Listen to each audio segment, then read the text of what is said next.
We all love our Shark Detect Pro, apart from that one annoying thing. In the corner of the bin there's that clear, horrible triangle. It's there for no reason at all. It's got no opening to it. It just gathers dust and makes the whole thing impossible to clean. If you ring Shark, they will even say on the phone, "It's just part of the design." What if I told you today we were going to get rid of that part of the design? And for those of you who can't live without that annoyance, I'm going to show you how to clean it and put it back in. Why would you do that? So the first step is to remove the battery, and then we need to remove the lower part of the bin by pressing this button here that opens it, and then on this part there's a button each side. You need to press both those buttons and then it slides out like so.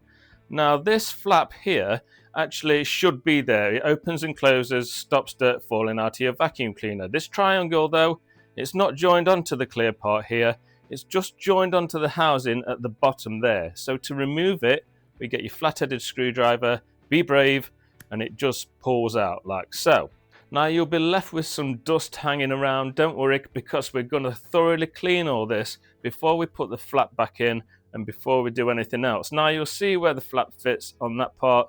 Just remove it and we're going to clean that too in a bit. Now that little triangle opening, don't be fooled, I will reveal all later.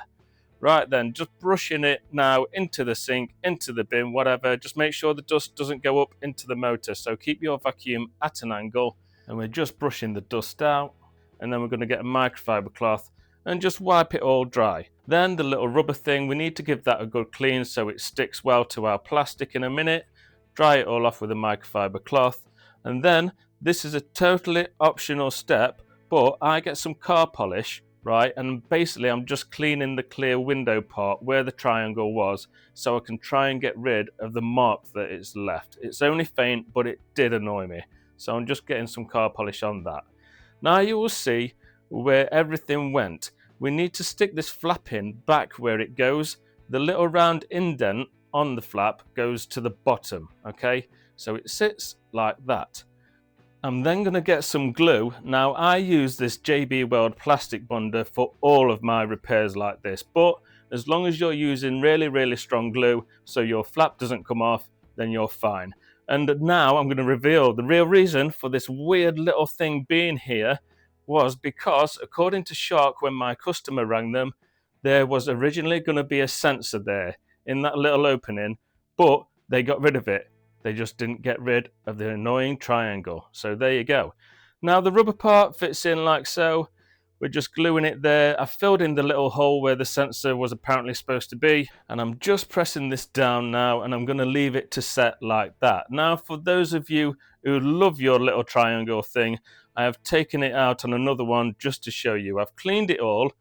And there is the opening for the apparent sensor and where the little flap sits. But inside, look, there's no actual opening. So it's nothing to do with your suction, so don't panic about it. But again, if you love this thing, I'm going to show you how to put it back in now. We're not gluing where it's coming into contact with the clear part. We're just gluing the little triangle opening part, okay? So it looks like that. Now we're going to put it in the way we found it, like so. Just press down firmly to make the best seal possible, and then get some electrical tape or something like that, I would, and just put it there while your glue sets, okay? And that is it. Your repair is complete. The mystery triangle is either out of your life or looking lovely and clean. I hope this video has helped you. Please subscribe to my channel and don't forget to like my video. Drop me a thanks in the comments. And also, this next video might be right up your street. It's one that YouTube has chosen for you.